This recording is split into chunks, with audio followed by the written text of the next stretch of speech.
我老家在云南山区，这村里啊，就有个单身的官夫，常年吃蛇抓蛇，人称蛇王。他就经常不穿衣服，赤着脚在山里边漫山遍野的捉蛇。他抓住蛇了也不杀，都是虐死，要么是用铁丝缠在木棍上活活烧死，要么就把水烧开了，直接把蛇闷在里边活活的煮死。因为这事儿啊，这村里的小孩可怕他了。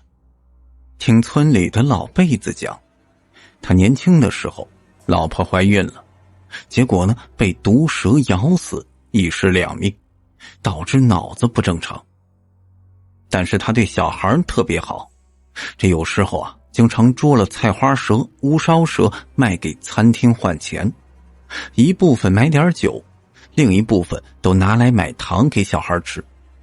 我对他的印象就是有一回我回到家里，我们村啊有人养了一只很凶的大公鸡。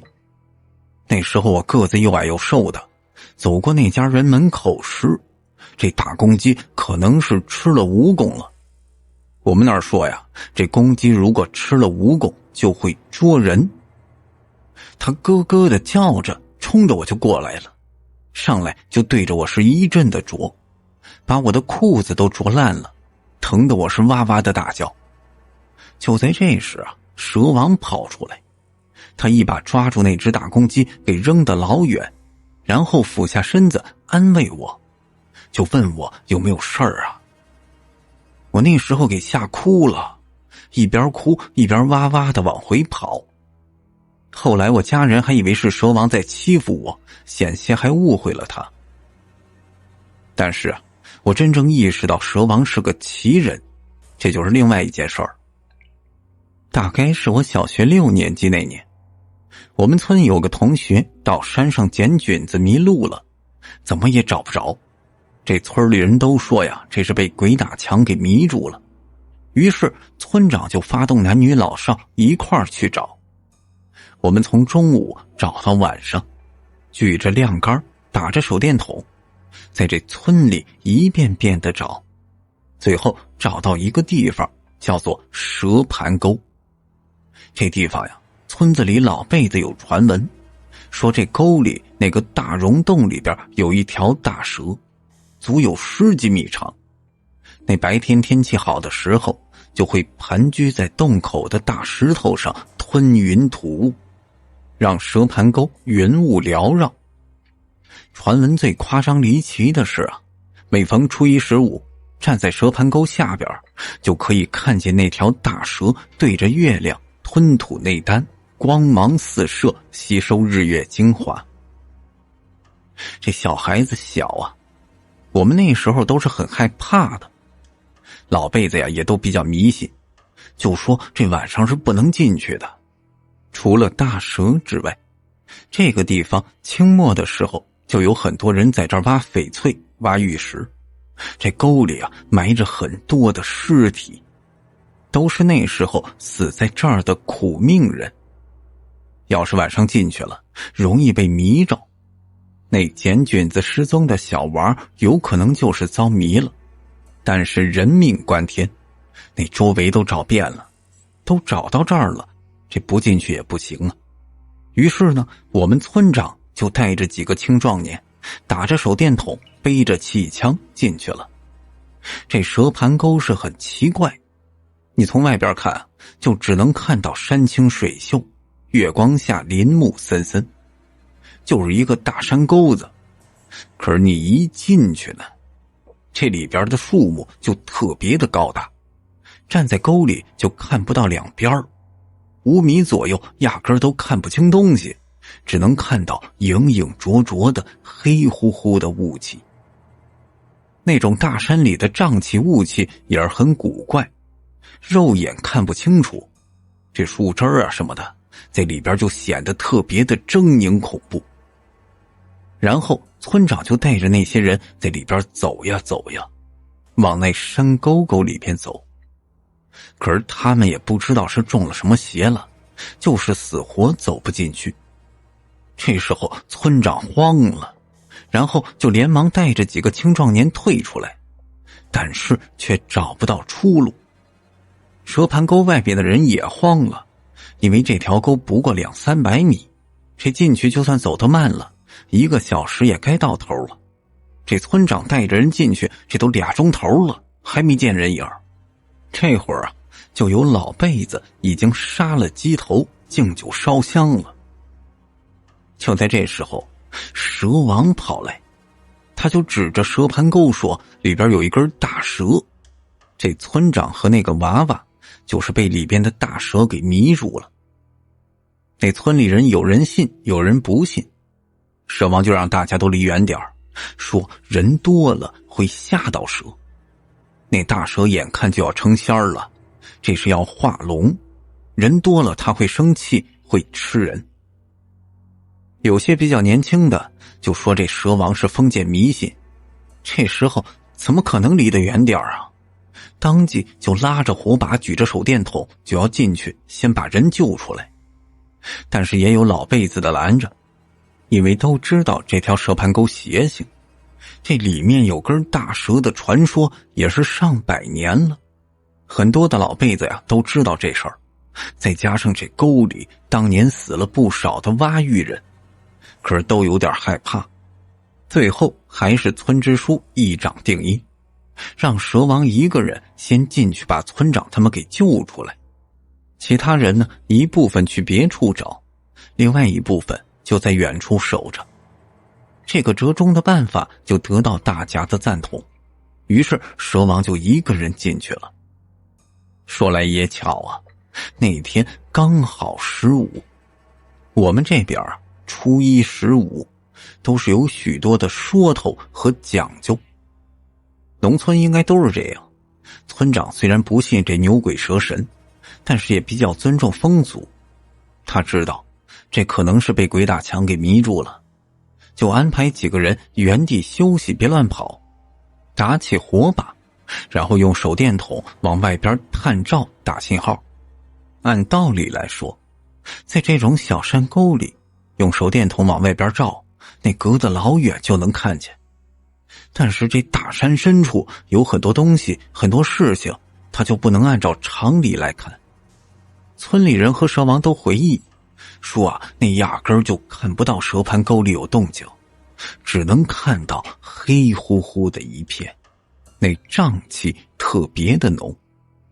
而且更加瘆人的是，这沟里的蛇特别多，什么乌梢蛇、菜花蛇、竹叶青，到处都是。在草篓子里下脚打一个幌子，这都能惹出来几根蛇，难怪这地方叫盘蛇沟呢。村长他们在沟子里啊等了一阵子，又大声的呼喊，声音就在这沟里回荡，可是我们外边的人压根儿就听不着。他们等得有点崩溃的时候，蛇王出现了。村长就说这蛇王光着身子，打着赤脚，手里边拎着一根大棒子，也没打灯，就跟个鬼一样窜出来，脸色铁青，也不说话，指着外边就让他们走。村长就问呢，不是你啥意思呀？这话也不说呀。这蛇王就是一个劲儿的指着山谷外不说话，用眼神示意村长他们赶紧走。村长他们也知道蛇王这人脑子有点不好使，就跟着他往外走。奇怪的是，蛇王不打手电筒，也不打火把，可是他却能看得清清楚楚。他领着村长他们在沟里走了10几分钟，这就走了出去。村长他们一出来，这所有人都围上来，村长就说这是遇到鬼打墙了，狗日的里边那瘴气浓的压根儿就看不见路啊。他们又是喊又是用手电筒打信号，就问我们怎么看不着呢？那我们外面的人也说了，确实你什么也没看见，什么也没听着。村长说奇了怪了，难道说这还真撞邪了？正说着呢，蛇王开口了，他就指着村长他们说，还好你们没开枪啊，这里边那根大蛇是要吃人的，那娃娃呀就在蛇头洞里，你们等着吧，我救人去。说着他就要进去，村长带人拦住他，就问他，你怎么知道那娃在沟里啊？这会儿蛇王却闭着嘴巴不再说话了，他用手比划，让大家千万别跟进来。然后他就一个人也不打手电筒，赤着脚就那么走进蛇盘沟子。这一进去啊就是一整晚，村里人有了之前的教训，也不敢轻易再进去了。丢了小孩的父亲就忍不住也进去找，走了没多久差点又给迷住，只好呢也出来等着。到了天亮了，村里人终于是能进沟了。说来奇怪啊，到了白天那地方的瘴气就散了，山清水秀的。村里人来到沟里那个大溶洞，这一进去一看，这有些人就气炸了，因为那蛇王赤裸着上半身，正抱着那失踪的小女娃睡觉呢。当即就有人上去把这蛇王抓起来打了一顿，说这小孩子就是被他给关起来了，还给猥亵了，这他妈就是个畜生。这难怪之前谁都不知道小孩在哪儿，可是蛇王却知道，说那丢了的孩子在蛇盘沟的溶洞里头，就是因为这孩子根本就是被蛇王拐进去的。这事儿一旦被煽动起来，老百姓的情绪爆发的是特别的快。蛇王爬起来想解释都来不及，就被那些人一顿的好揍。因为从始至终，这蛇王口里说的那条大蛇压根儿就没人见过，但是他搂着失踪的小女孩睡觉，这可是被人给逮个正着。众人群情激愤呢，这就把他抓起来一顿的好揍，然后捆绑起来，顺便送到乡里去坐牢关起来。好多人都骂着他是个畜生。还有人说呀，那蛇盘沟压根儿就没有大蛇，这瘴气鬼打墙什么的都是这蛇王在搞鬼。那时候蛇王是有理也说不清楚了，他被打了一顿，绑起来关在大队部里。蛇王有口难辩，就在中午村里人都准备把他送到乡里时，这突然开始下雨，狂风暴雨，然后电闪雷鸣。蛇王被打得满嘴是血，含糊不清地说道，这大蛇要升天了，大蛇要升天了。这众人都觉得他这胡说八道呢，可是出去一看，真的看到这蛇盘沟有一条大蛇，就盘在一棵老柏树上，这身子在狂风中飘摇，像是要飞升一般。这大家都惊呆了，你传我，我传你，叫人来看。这村子里起码几百口子人都看到这一幕。狂风暴雨，雷电交加，轰隆一声，在众人的目瞪口呆中，那根大蛇就被一道雷电劈中，然后呢，当场就给劈死了。这众人看得眼都直了。更邪性的是，这条大蛇被雷劈死之后，那狂风暴雨也就停了下来。这时候啊，丢失了小女孩的父母带着小女孩来到大队部，说这小女孩身体没什么问题。他还说这蛇王没对她做什么，一直都在保护她。那个盘蛇沟里的好多蛇都是被蛇王给赶走了。虽说还是有人将信将疑，可是我那同学已经12岁了，这也是懂事理的年纪，不会说谎。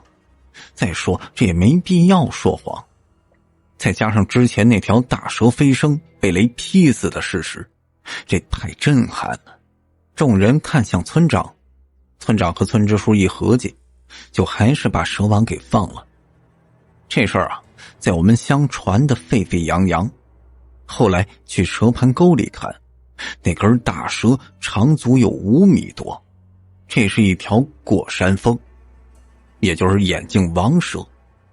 这村里的老辈子都说呀，那蛇起码得有10几20几年才能长成这么大，而且这种蛇是专门吃毒蛇的，凶得很。我们那边毒蛇不少，可是过山峰这可不多见呀，这么大的过山峰更是闻所未闻。更奇怪的是，这条过山峰被雷劈死之后，那个蛇盘沟里就很少再有瘴气，也再也没有那么多蛇了。有人就去问蛇王，蛇王说呀，那些蛇都是给那根大蛇护法的，是保护大蛇飞升的。那根大蛇飞升前就想吃个人，可是没成功，所以呢遭雷电劈死了。如果他真的吃了那小女娃，就能飞升成功。不过那根大蛇没有成功，这后边肯定会来报复。这蛇坏得很，村子里大部分人都认为蛇王胡说八道，但是也有一部分人相信。这没办法，农村有时候就是很迷信的。他们就问蛇王，这该怎么办呢？蛇王说了，这也简单，就在那边建个庙子，初一15给这蛇上点香火，他就翻不得身了。后来这村里人一合计，也就按照他说的做了。他们在蛇盘沟找了个地方，先是让道士算了下方位，就是在蛇王和小女孩藏身的那个洞，在门口就堆起几块大石头，盖了个神盒，挂了块红布子，这就算一个小庙了。村里人就管这地方叫蛇庙子。据说后来有老辈子去上香，经常就能看到一根小蛇盘在庙子里，十分的神奇。那时候我就隐隐约约的知道这蛇王是个好人，可是心里边就总有点膈应。就这样过了10年，我大专毕业回到家乡创业。我们那地方创业有几种来的比较快，一种叫捡菌子。我们那山林里到了季节有黑松露、菌子里的爱马仕还有很多的草药，黄精、血参、葛根、金银花、三七，最出名的是天麻。这村子里大部分人都种着天麻，但是我考虑我们这地方蛇多，再加上我大学学的是护理专业，有同学就在做医疗销售，所以我同学就怂恿我回去建个养蛇场，主要养毒蛇。其实毒蛇可浑身都是宝，蛇毒、蛇胆、蛇皮、蛇肉、蛇油，这些都是可以入药或者做蛇油膏的。我们那边一直有专业的人来收购这些东西。因为我们村子比较偏僻，没赶上好时候，反倒是蛇不多的隔壁邻镇子先做起来了，有几家养蛇场还搞得风生水起。于是呢，我跟家里人一合计，贷款贷了几十万，在离村子有点远的蛇庙子旁边租了一座山，用来养蛇养鸡。等办了证之后厂子很快修好。招聘工人的时候，我就又想到蛇王。这时候我在看蛇王这人，那是真有本事。因为我们这边蛇特别的多，没毒的就是菜花蛇，那些不说了，剧毒的五步蛇、银环蛇、竹叶青，还有那过山峰，都特别的多。蛇王似乎从来就没怕过。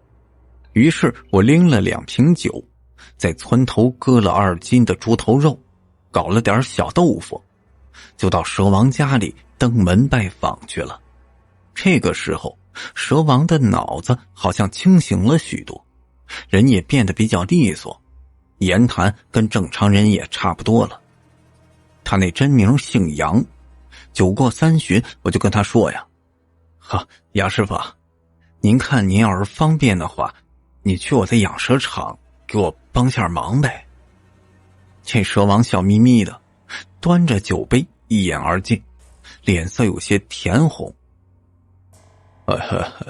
刘娃子，长大喽。这都自个儿当老板了。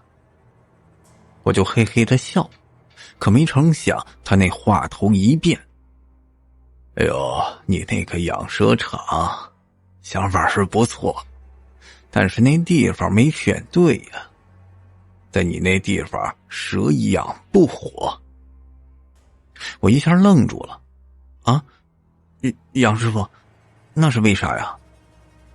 我告诉你啊，那根大蛇死了之后啊，搞了个蛇庙子，结果呢，大蛇跑了，耗子精来了。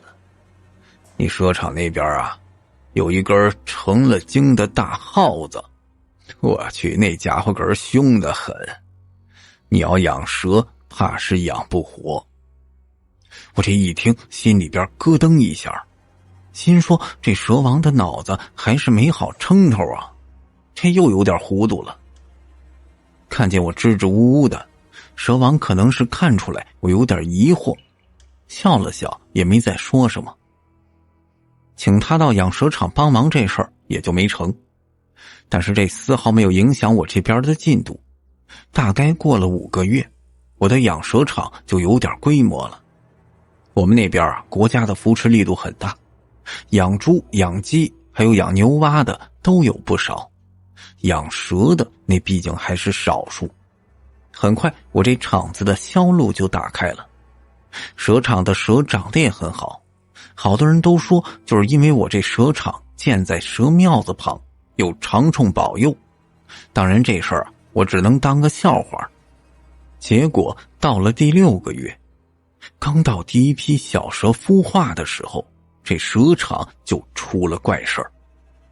这场子里的蛇总是莫名其妙的失踪，要么就是被什么东西给吃了，而且有很多蛇是被开膛破肚，死状极惨，那看起来压根儿就不是正常的死法。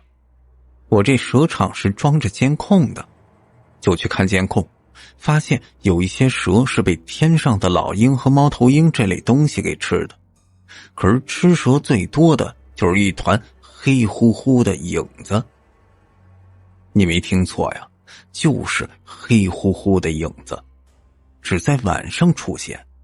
这玩意儿每次监控都只能看到一团黑影，那看起来就像是獾子一类的东西。蛇场的工人都是本地农民，这云南号称动物王国，各种野生动物司空见惯，可是这玩意儿他着实是没见过呀。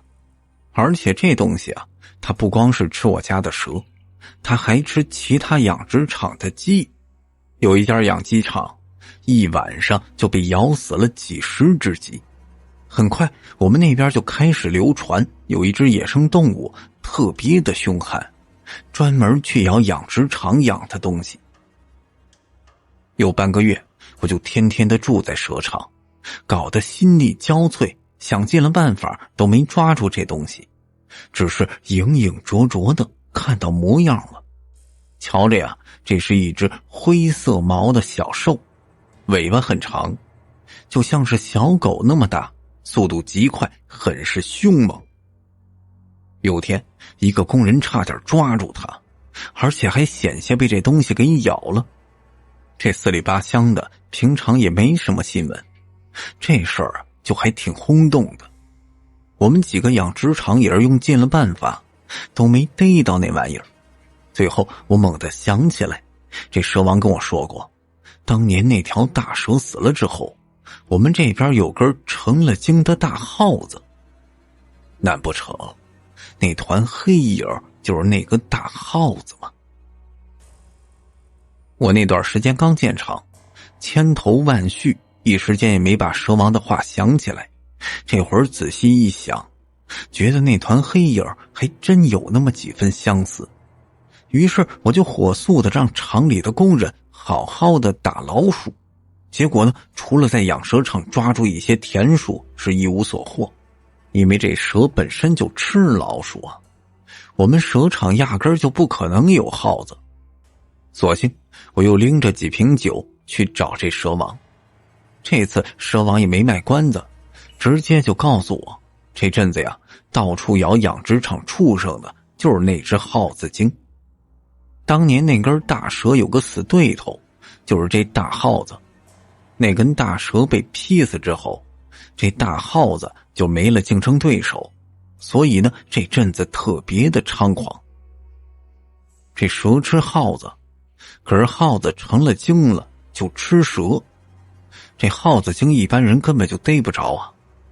我就连忙问蛇王有没有其他的办法解决这大耗子呀，毕竟一个月咬死我几百条蛇，那谁遭得住啊？我可是贷款就贷了几十万进去啊。蛇王就说了，那办法是有，可是他解决不了，得去镇上粮站找一个姓字的老头。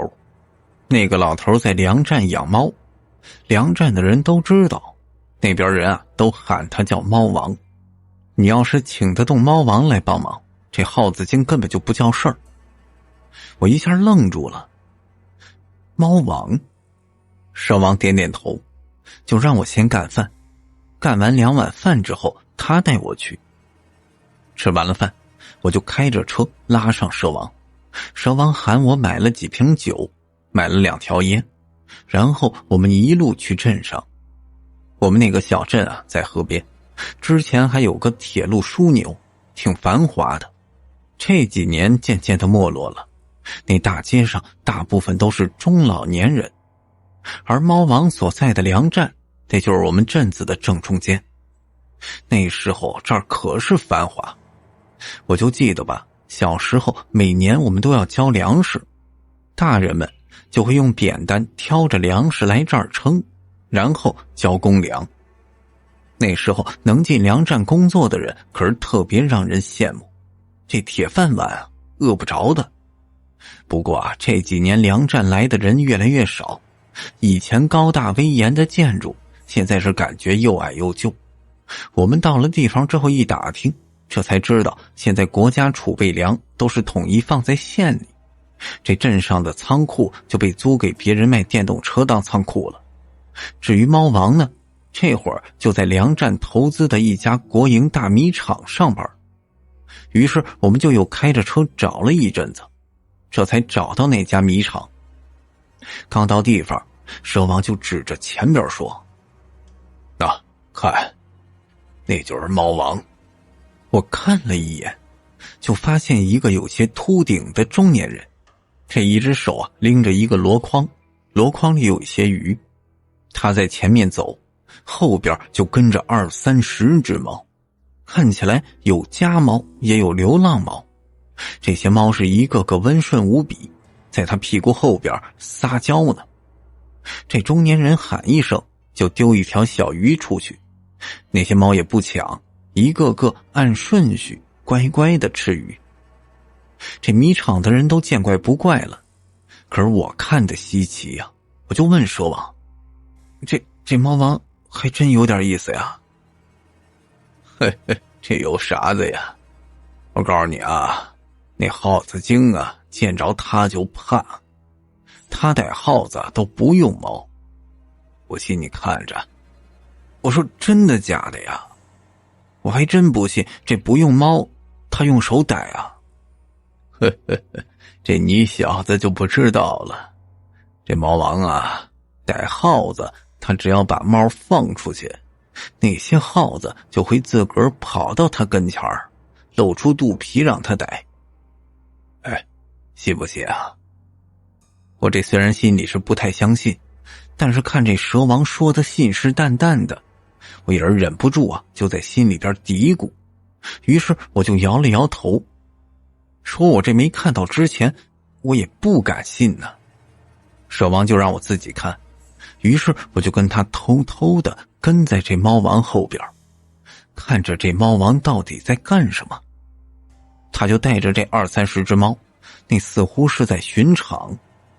米厂这地方啊，耗子特别的多，尤其是米耗子，这东西啊贼精，不好抓，而且通人性，人多的时候它就藏着，还会躲粘鼠板和老鼠药，很难被抓住。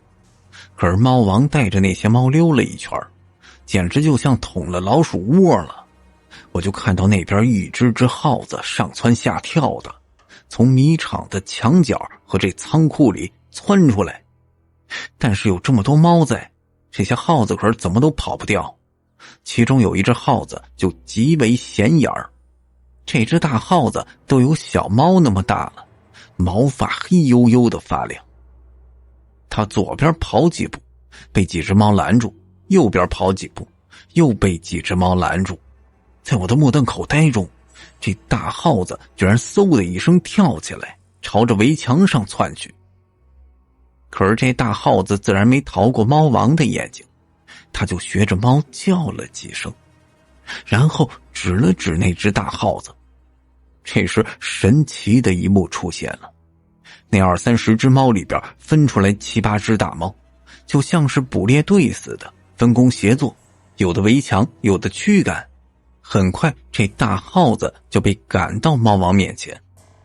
这只大耗子眼珠子滴溜溜的乱转，左看右看，似乎觉得呀这逃不出去了，索性四脚朝天，直接倒在地上，肚皮朝上，几条腿也不动，在那儿装死。有大猫用爪子挠，这大耗子也是不动。蛇王抽着烟说道：看着了吧，嘿，这根大耗子呀就是这群耗子的头。不过好戏还在后边呢。他说着呀，我就连忙继续看，不由得眼睛一愣。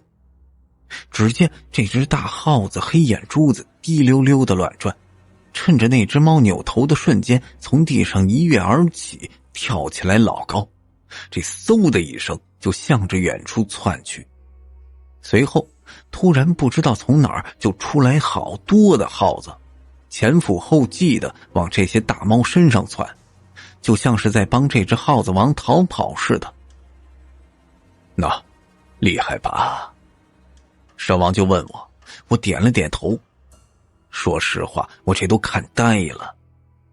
不过更让人惊奇的还在后边。那只大耗子左突右跑，眼看就要逃走，突然窜出一只狸花猫。这狸花猫也不大，身形比那大耗子还稍微小着一点，可是气势不凡，一口就死死地咬住这只大耗子，任凭那只大耗子在他嘴里是吱吱的叫唤，他就只是踱着步子往前走，走到猫王跟前儿，用身子蹭着猫王的腿。猫王取下这只大耗子，在他脖子上捏了一下，这大耗子劲儿就不吱声了。随后他就对我们招招手，还冲着我俩笑了笑。蛇王拉了拉我，走吧，喝酒去，你小子有口福哦。这到了门卫室，我们就简单的说明来意。这猫王啊，本名姓字，是个少数民族，叫做字招火。这名字呀，在其他地方很少见，在云南倒是不稀奇，我就叫他字叔。他让我和蛇王稍作，他找了一把稻谷，然后把那只大耗子烧了毛皮，用白酒腌过，用辣椒给我们炒了点耗子肉。我这看着一大盆的耗子肉，有点心虚啊。我这是没吃过这东西。蛇王也看出我的担心了，拍了我脑门一巴掌。你小子，这种吃粮食的耗子那肉可香着呢。我将信将疑，哆哆嗦嗦的尝了一口，呵，这果然是打开了新天地啊。字叔也是笑着说，也是我们两个口福好，这只耗子少说得10年了，这么大的吃粮食的米耗子可是不多见了。说着呀，他又说起我们蛇庙子那地方，长吁短叹。他说啊，我们云南这个地方10里不同天，100里不同阴，隔着一批山，天气风水都不相同。蛇庙子那地方放在以前，那还真是个风水宝地，要山有山，要水有水，植物茂密，药材也多，再加上瘴气重，人迹罕至，这是山里那些成了精的动物喜欢待的地方。可惜这几年修水库，把你们蛇庙子那边的风水给挖断了，养不出大蛇了，不然你们那边也不会出根耗子精。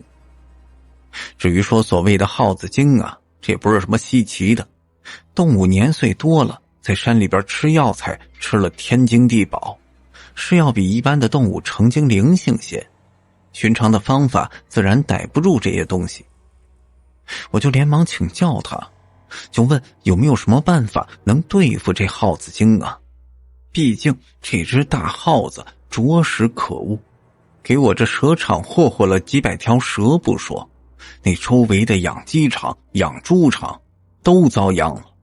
这自叔就说啊，这个好办，不过呢，他现在在米场上班，上5天，休息2天。等到他休息的时候，就专门抽出空来，到我们蛇场2天对付那只耗子精。但是他这段时间得上班呢，要过去就得下个周了。我这一听得下个周，脸色都不好了。呵，这段时间刚好是我们场孵化小蛇的关键时期，如果小蛇都被那耗子精霍霍了，这损失可就太大了。再过1个周，遭不住啊！这自叔显然也是想到这一出，他拍拍我的肩膀，指着蛇王说：“嘿，你小子，你这是身在宝山不知宝。那老杨他本事也不差，以前我跟他在贵州汪家教过学武，我们俩还是师兄弟呢。我会的呀，他都会。”我这惊诧地看着蛇王，蛇王则是一脸的唏嘘，似乎想起什么，不过他也不愿意多提，挥挥手就说他那本事比起猫王差得远呢。自叔见他不愿意说，就又教我一招，让我去找我们村的杀猪匠，把那杀猪匠的杖挺和杀猪刀借过来，把杀猪刀用红布包了，埋在厅堂，那亭杖每天晚上巡夜敲上几下，保证那些耗子精啊再也不敢去了。我就问，我养几只猫行不行啊？自叔摇头说，这寻常的猫根本就不是那耗子精的对手，那耗子精估计是吃了有年份的草药了，精灵得很，就跟人一样，你要骗它是骗不了的，也黑不着它，它就只怕山头的野猫。野猫现在也不好找了，不过啊，他这儿还有其他的办法。这自叔说着，又拿起白酒喂他那几只大猫。他养的这几只大猫看起来慵懒，而且十分的凶悍。我这才放下心来，想到那只耗子精能解决，我心里边高兴啊，就着干煸耗子肉跟他们2个喝白酒，渐渐的就听了不少稀奇古怪的故事。比如说当年的那根大蛇，自叔和杨叔都说呀，这大蛇可能就是别人养在这蛇庙子里的。我啊了一声，说这不可能吧？杨叔点点头，说你小子就是不知道，那么大一根过山峰，在别处都很少见到。我们那地方虽然人不多，但是也不算少啊。一般大蛇成了精了，是不能挨人太近的，都是藏在深山里头。可是这根呢，多半就是有人养的。然后他们又谈天说地，聊他们年轻时候去贵州汪家教武学武的手艺，聊他们的师傅。听他们的言谈呢，他们那师傅似乎是贵州一个很厉害的道士先生，什么都会，最擅长鲁班术，还会蛊术。我这听得云里雾里的，这也太神奇了吧。不过听杨叔和自叔说，这云贵川自古多山多巫蛊，这些民间传说信则有，不信则无。但是很多东西啊，说不清道不明，怪力乱神，就算不信也应该心存敬畏。就说这云南18怪，鸡蛋串起卖，草帽当锅盖。这云南是苗彝等少数民族杂居，以前医疗手段不行，这村子里的赤脚医生有一半是巫师，有一半是医生，这都是用土方治病，喝符水，跳大神，这些都是我从小耳濡目染的。几千年的传统沉淀，这可不是一两句话就说得清楚的。你们年轻人不懂不怕呀，可是我们这些老家伙可都是信的。其实我不信这些，那和我自己是医学生有关。我大一就接触和解剖尸体，那刚开始心里边特别的害怕，后来尸体看多了，这都司空见惯了，心里就总觉得这世间的事儿再大不过就是生死，再小也不过就是生死。在我看来，这些传说中的鲁班术、巫术、蛊术，这更多呀就是像是民间的传统手艺，有一些不可告人的秘诀。杨叔还说道，他们在贵州汪家教那个师傅能点符，他出去做法事儿啊，唱道士，随手抓起一只公鸡，念咒之后，这公鸡就动弹不得，就像是被下了定身咒一样。这还不算神奇的，他们师傅学木匠出身，那屋子里头有着一本鲁班书，这种书农村商店里都有的卖，但是一般一年只进一本。书的后半部分写的都是些符咒，轻易是不敢乱学的。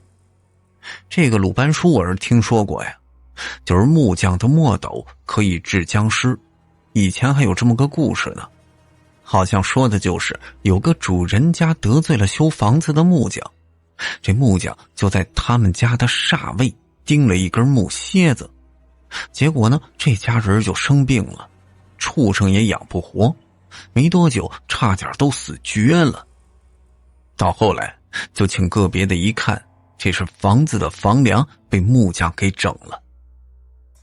我小时候还听过一些故事，说的是木匠在主人家做活，做得太晚，晚上打着亮杆回家，走在野坟地里就遇到山鬼。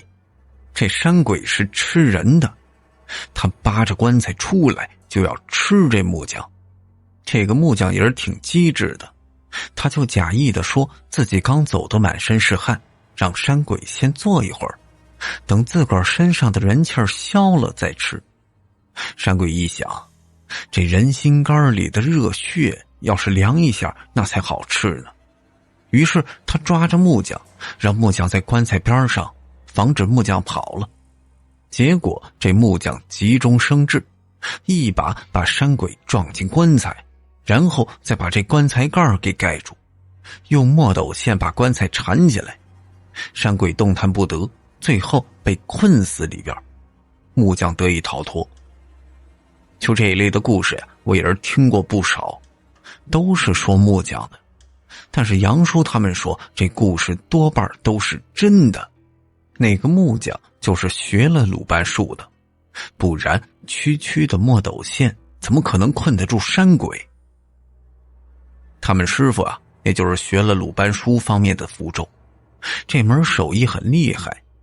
杨叔还讲过一个他亲身经历的事儿，他们在贵州的时候就跟着师傅去给别人做木匠活。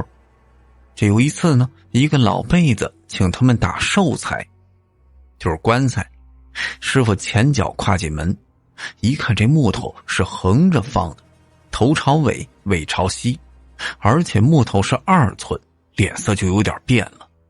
等主人家小辈得空的时候，就跟他们说呀，你们那老辈子活不过7天，就让他们赶紧准备后事儿，现搞棺材都来不及了，最好是去买一口。可是那主人家的小辈就很生气了，他们家老爷子身体一向硬了，中气十足，这怎么可能活不过7天？就把他们师傅给赶走了。可结果呢，真的就没过7天，这老爷子呀就走了。诸如此类的事情他们经历过很多。在闲聊之中，自叔养的几只猫就过来蹭我们。这些猫很粘人，也是通人性，但是很猛啊，把那白酒就当水喝。我就眼看着一只小花猫舔了小半碗的白酒，然后倒在地上，慵懒地伸着四肢，呼噜呼噜地发出声响，然后呢就开始呼呼地大睡起来。自叔养的那几只比较凶的猫都喝白酒，呵，这着实是让人觉得稀奇。这天我也是喝了不少，借着酒劲儿，我就问子叔，他说啊，有其他的方法能对付那只耗子精。什么方法呢？子叔撇了撇嘴，跟你说呀，我这儿啊还养着一只柚子。我一下愣住了，我就问他，那柚子是什么东西啊？是黄鼠狼吗？子叔又摇了摇头，说不是，这黄鼠狼是黄鼠狼，他养的呀是香柚，是黄鼠狼的近亲，专门吃耗子，而且吃起耗子来凶得很。不过这种野生动物都有点灵性，得想个方法把它给请过去。我忙问，怎么请啊？子叔又笑呵呵的举起手中的酒。原来这动物啊就跟人一样，但凡是有点灵性的动物也喜欢喝酒。比较出名的比如说猴子，云南山多呀，猴子就多。以前有种酒就叫猴儿酒，据说这就是山上的野猴子捡了山果储存起来，结果发酵变成了酒。猴子喝了酒之后打醉拳，解放前山里的老猎人抓猴子也喜欢用酒下窝子。但是喜欢喝酒的可不只是猴子，有灵性的柚子也是喜欢酒。据说呀，远古时期酒就是巫师用来沟通天神的祭品，好像这还真是有几分道理。李叔说完，就让我们先回去休息，等3天之后刚好是15，月亮比较圆，到时候穿得厚点，晚上来这儿找他。他去请那只柚子帮我捉这耗子，到时候啊还能看到柚子拜月亮，这可是一般人见不着的。而这几天啊，杨叔也是没闲着，他每天都在我养蛇场帮我照看着。我也是渐渐见识到杨叔的手段，村里人叫他蛇王，这真不是吹的。我养蛇场里那些蛇见着他了就温顺的跟孙子似的，随着他抓来抓去。他还喜欢拿着小蛇玩耍，这小蛇在他手里边游走吐舌头，特别的乖巧。我就问杨叔呀，这村里人为什么叫你蛇王？杨叔这表情变了变，掏出一根烟点上，开始给我讲起了一些往事。杨叔说呀，我们这村子还有稍远的10几个村子，基本上都不是这儿的本地人。这一片的山区大概是在民国时期的时候，那会儿因为战火，可能是因为日本人入侵，有着很多的人都跑了。解放之后呢，国家就在这儿搞起了云南的生产建设兵团。我们这些人大部分就是从重庆、万县那边招募过来的，还有一些是贵州遵义、习水一带招过来的。所以我们这些人说话和云南本地人不同，或多或少都带着一些四川方言。我心说这难怪杨叔以前在贵州汪家教学武术，原来还有这么一出呢。杨叔说呀，后来生产建设兵团转民，我们这些人就在这片区域里定居下来。至于他老婆，那是个贵州的知青，当年是公社的会计，上过夜校，有文化。那时候杨叔也是公社武装部的，家庭还是很幸福。说到这儿杨叔突然沉默下来。我见他表情难受，也就没再开口。他狠狠地抽了一口烟，把烟吐出来，缓缓地开口继续说起来。他说那时候邓爷爷已经出来主事儿了，国家渐渐的就把建设中心放在搞经济建设上。我们这一片山区有很多的翡翠，还有很多野生动物、药材，所以引来很多的偷猎者。那时刚刚经过对越自卫反击战，有很多的武器流落民间，就有一些人偷偷的在我们这边盗猎、走私，搞这些非法的勾当。当时他们武装部就负责打击这些犯罪分子，那时他们这工作真的是把脑袋别在裤腰带上了。因为那时候啊，缅甸、柬埔寨这些地方还有着很多的某党的残兵败将，经常就过来搞骚扰。他们那些地方的小集市卖短狗就跟卖白菜一样，拿个箩筐，上边放几片芭蕉叶，想买呢就弹手。这弹手是什么意思呀？就是两只手打手势，要是弹拢了就可以用烟土或者黄金去换。还有很多吸烟土的就在国境的边上吸，我们这边边防人员干看着也没法管。当时这公社里啊，有不少人负伤牺牲。那时离得不远的县城专门驻扎着缉毒武警大队，时常就跟武装部的民兵一起行动起来。杨叔说呀，那几年那是犯罪分子最猖獗的时候。当时的平远那边有很多人开着车，架着长杆和短狗，明目张胆的走私。他们经常去抓那些人，时常就会发生冲突。结果就是因为这个，杨叔当时就得罪了一伙犯罪分子。杨叔说呀，那伙人里边有一个特别厉害的，是一个广西钦州学墨家拳的高手，功夫了得，那一个人打10几个都没问题。被他们给抓住了，就关在公社里。当时是杨叔带人去抓的这人，于是就被这人给记住了。这些人可是心狠手辣，都是没人性的，伤天害理的事儿也不知道干了多少。他就偷偷的用钱买通看守，跑出去搞了很多毒蛇，丢在杨叔家里。杨叔的老婆怀着孕呢，被毒蛇给咬了，1尸2命。所以后来他看到蛇就是虐死，一方面恨自己没能保护好妻儿，还有一方面就是因为没抓住那个人报仇。杨叔说完之后，久久的没有再出声。我等他缓了好长一段时间，这才问道：那后来那人抓住了没啊？杨叔点头。92年在平远街那儿抓着了，当场枪毙了。这些年啊，伟儿渐渐能放下了。我看他那表情，他居然满眼的泪花，眼泪就在眼眶里打转。他借着抽烟的动作转过头，擦了下鼻子。我就连忙打岔，把这话题扯到其他地方去，说起那只大耗子精来。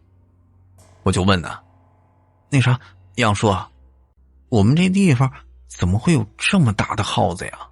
杨叔端起一杯白酒，一饮而尽，又加了一筷子薄荷拌折耳菜，紧接着摸了摸眼睛，这才说道：这没啥子稀奇的，咱们这儿啊，不远处就有这童子树铜矿，那耗子呀，可能就是这边矿头的工人以前养的，年深日久了，就成了点气候。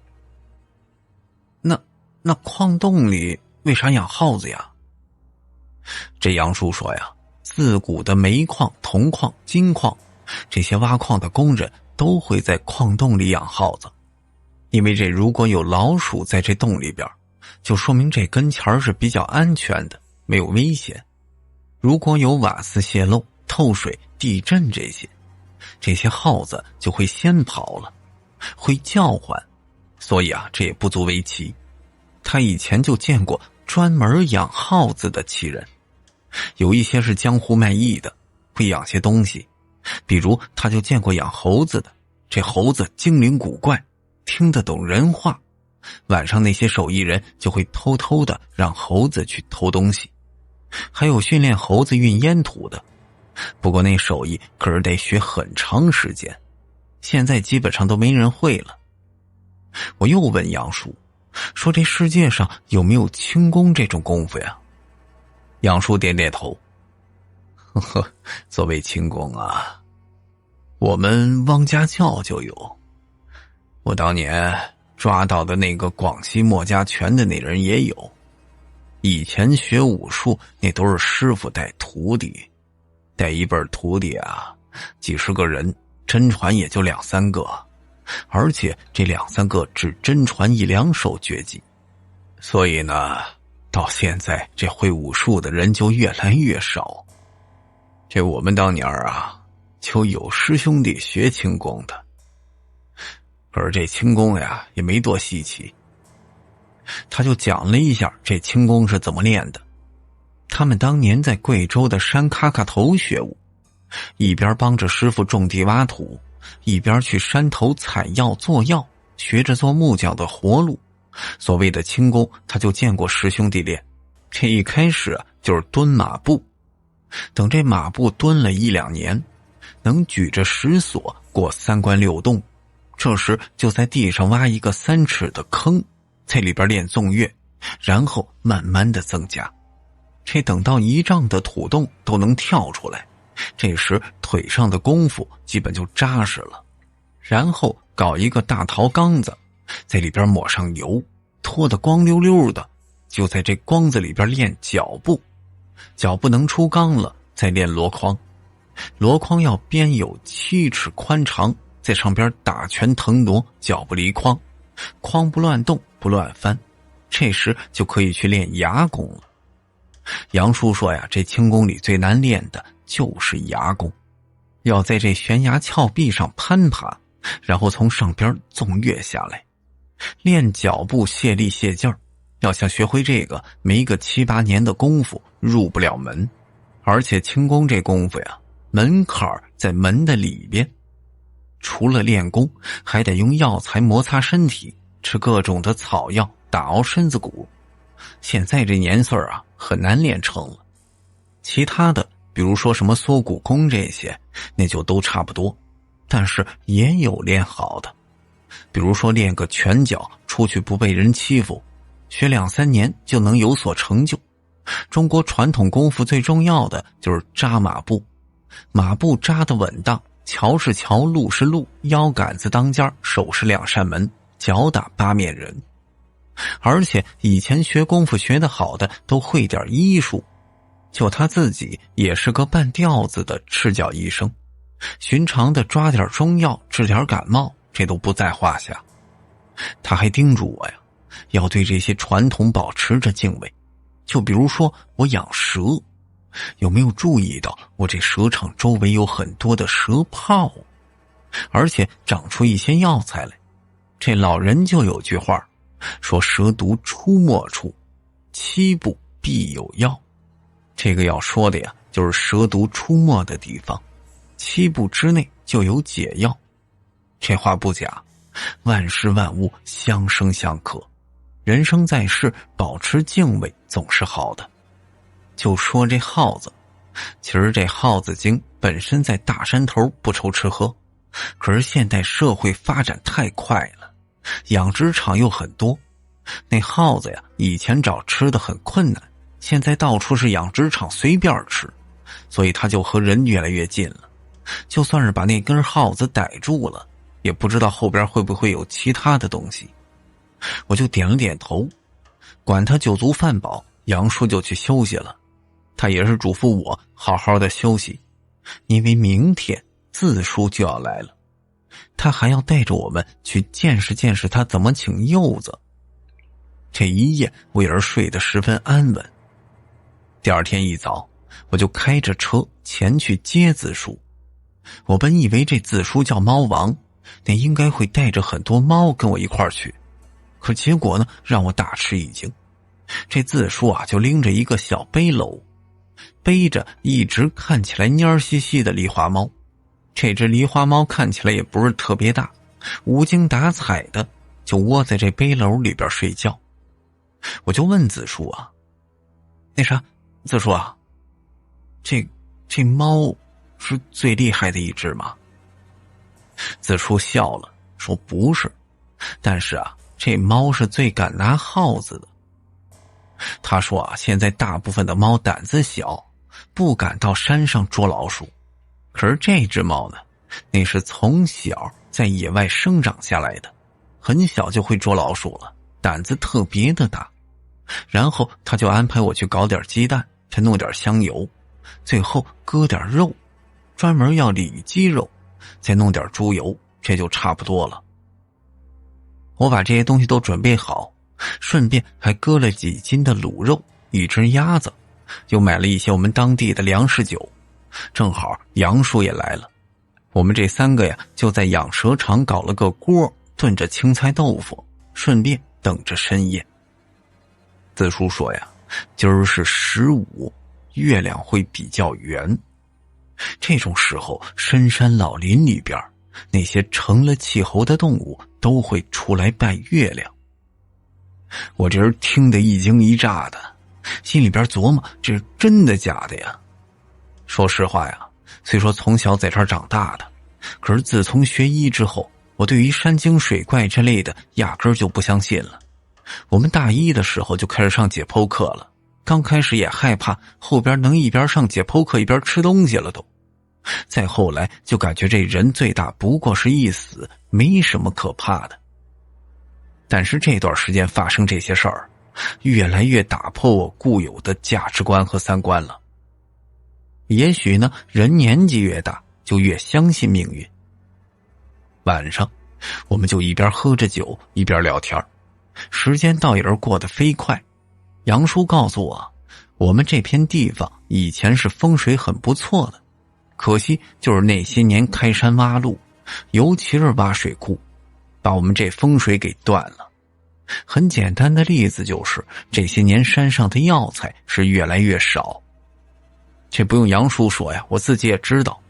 我记得我小时候山里边就有很多的小溪，这些小溪里有很多的山螃蟹，还有黄鳝、泥鳅、小鱼儿。不忙的时候提个小桶到河里边搬搬石头，一抓就能抓到大螃蟹。那时候啊，农田里到处都是青蛙，蛇也是很多。可是这几年螃蟹越来越少，黄鳝也很难抓到，农田里的青蛙更是基本上见不着了。我还记得小时候油菜田里边有很多的疙瘩宝，这些疙瘩宝大的有洗脸盆大小，不小心踩到了脚底板都疼。这农田耕田的时候经常能挖出来蚌壳，也有脸盆那么大，可是现在呢基本上都见不到了。当时山上漫山遍野的野葱，还有折耳根、野果子，现在野生的折耳根也很少，要挖就得去比较偏的地方。今儿晚上咱们上山，可不能打手电啊，那些东西都怕光的，手电光太亮了，会把他们给吓跑。那咱怎么去啊？子叔说着呀，从这背篓里掏出3盏煤油灯，递给我还有杨叔一人1盏。随后他又拿出一把草，我认得这草叫灯芯儿草，这种草以前到处都是，现在可是不常见了。子叔说呀，山里的畜生特别的灵敏，他们闻到生人的气息就会逃跑。我们最好是打蜡油灯，用这灯芯儿草做灯芯儿，蜡油灯和灯芯儿草的气息就可以掩盖我们身上的人气。说着他就把那些灯芯儿草递给我们，喊我们帮忙扯灯芯儿。这灯芯儿草啊是圆形的，中间的纤维灯芯儿抽出来，放在蜡油灯里边，用打火机一点就能照明。这东西啊70、80年代还有人用呢，我很小的时候，也就是90年代，还见过老辈子用来点灯，这真是没想到现在还能见着。搞完这些，他就让我把鸡蛋、香油、猪油这些东西拿出来。子叔说呀，那不管是耗子精还是那根柚子，他们都喜欢吃香的。这些畜生年岁大了，就跟人一样，嘴巴挑啊，喜欢香的、甜的、有味道的。鸡蛋用野葱炒香，然后再把里脊肉用猪油炒出来，再把这2个用香油拌好，这就是请那个柚子和耗子精的东西。我就问了，咱这里边不放点药吗？自叔摇摇头，这些东西啊比人还精呢，你下了药他们根本就不出来。还有啊，等会儿出了这门可千万不要说得耗子精这些话。举头三尺有神明，地过三尺鬼不同啊。这些东西啊有灵性，你说出口了他们就能知道。我点点头，心说没这么玄乎吧。既然请了自叔了，那就入乡随俗。等我们把鸡蛋、香油、嘎嘎猪油混合着野葱炒好，这股子香味直窜鼻子，离得老远都能闻出来。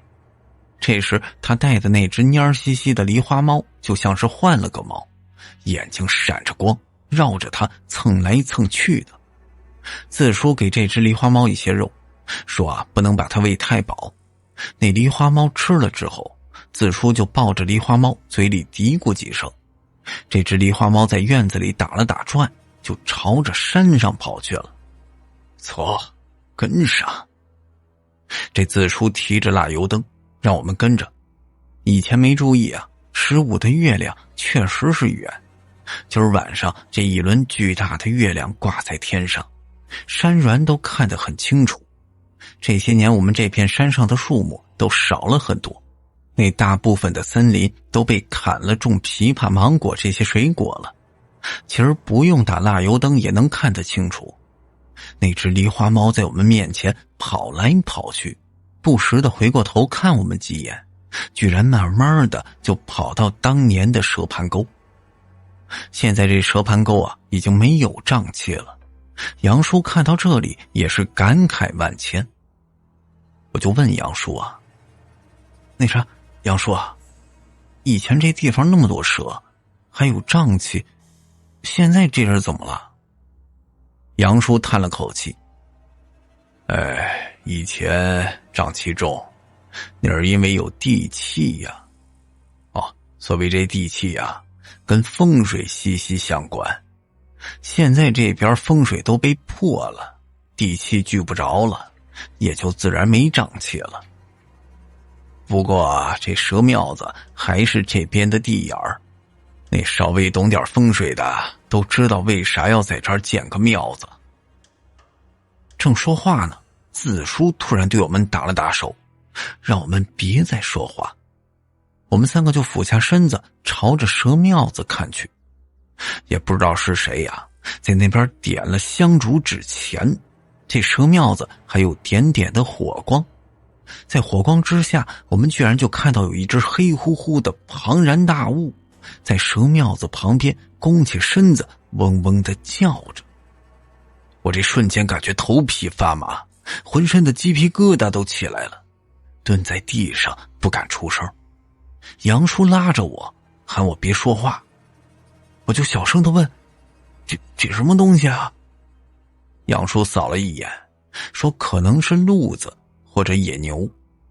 我心说，这他妈鹿也太大了吧，看那身影起码得有小半个牛那么大。那东西啊，在蛇庙子前走来走去，把祭品里的苹果香蕉吃了，然后缓缓走了。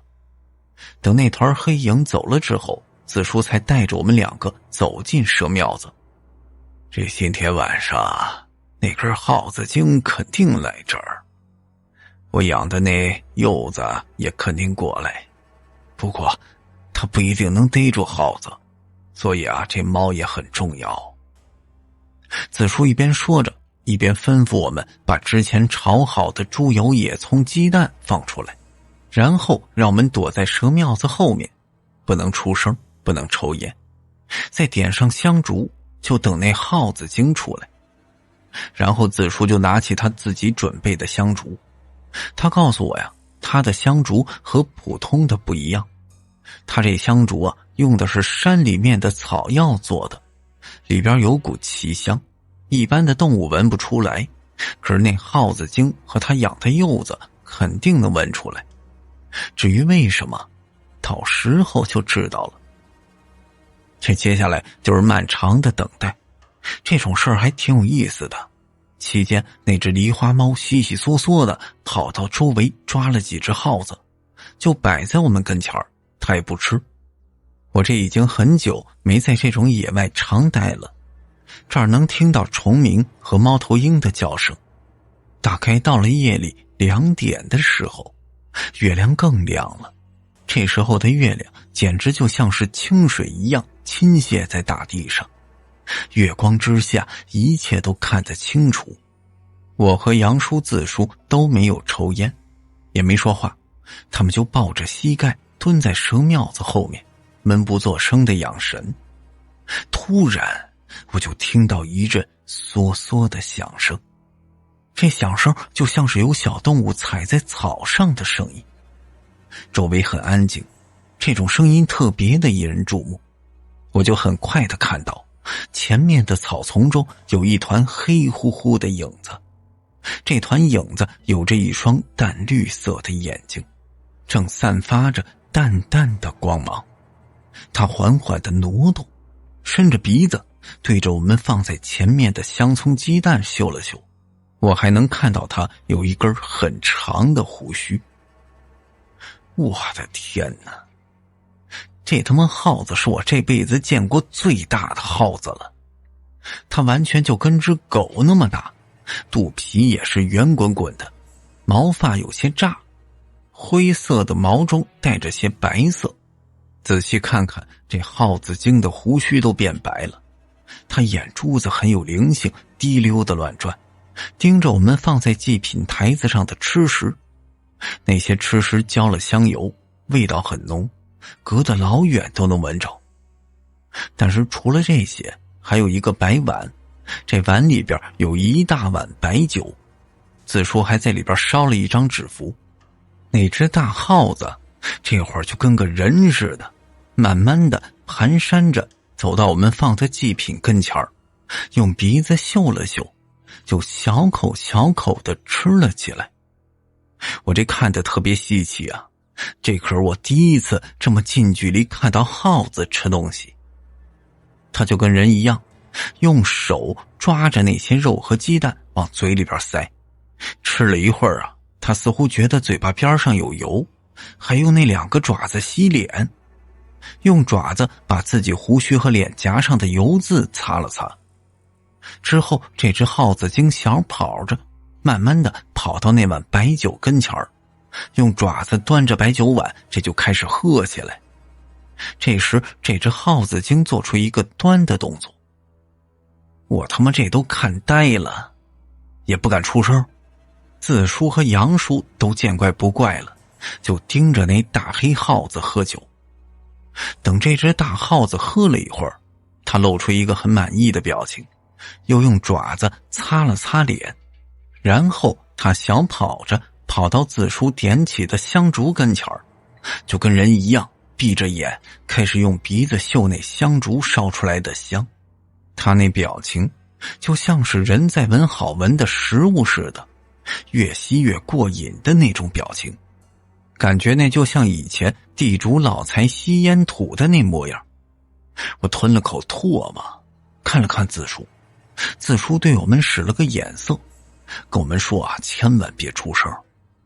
等这只大耗子吃饱喝足之后，他就慢慢的爬到蛇庙子跟前儿，站在石头上，仰起头对着天空上那轮月亮举起2只爪子，很是虔诚的在那儿拜月。月光淡淡的洒下来，那只大黑耗子眼神很古怪，也是跟人一样，还有点神圣。我这看的张着嘴半天都没敢喘气儿啊。可就在这时候，周围也开始传来各种古怪的声音，依稀能听见这都是动物叫声，稀奇古怪的是听不出来具体是什么动物。子叔小声地说，子时了。等那只大耗子祭拜完，我猛地感觉身边有动静，我回过头一看，发现一只毛皮黑中带黄的动物，有点像是个黄鼠狼。慢慢的，它也是对着月亮拜了拜，然后开始吃那些祭品。这有点像黄鼠狼的动物，吃东西特别优雅，也很挑。它有一双黑亮的大眼睛，这眼睛黑黝黝的，特别有神。子叔对着我们点点头，我心中一动，知道啊，这应该就是子叔说的那只香柚了。这只香柚吃了祭品，又跑到那碗白酒跟前咕嘟咕嘟喝了好几大口，喝的胡子都湿了。随后呢，滑稽的一幕就出现了，他就跟喝多了一样，左摆右摆，好像打醉拳一样，左边跑几下，右边跑几下，然后就开始叫唤。这时候那只大黑耗子也看见他了。注意看，子叔说道，二王不相见，这只柚子呀，差不多得有6、7年了，那耗子也差不多10年左右，他们俩呀，肯定是得打起来。不过这柚子它不吃耗子，最后还得看我带来的那只猫啊。子叔小声地说道。就我们说话这功夫，那只大黑耗子已经跟香柚打起架来。那只香柚直起身子，用爪子扒了大黑耗子，大耗子则是呲牙咧嘴，吱吱狂叫。他们忽然猛地一下抱在一起，咬了几下，爪子乱蹬，这咬的是毛发乱飞。然后他们猛地跑开，就在原地窜来窜去，速度极快。这说实话呀，我们能看到的就是一团团的黑影，晃过来晃过去，他那速度肉眼几乎都捕捉不到了，压根儿就分不清楚谁是谁。这时杨叔对着自叔点点头，自叔从这兜里掏出一块东西，他学着猫的声音咪咪地叫了几声。那只狸花猫踱着步子想跑过来，用脑袋温顺地蹭它。子叔给这只狸花猫喂了点东西，然后拍了拍它。我就看见这只狸花猫抖了抖身子，然后耳朵竖起来，身子一弓一弓的踱着步子，那就像是老虎捕猎一样，匍匐着盯着那团黑影缓缓向前。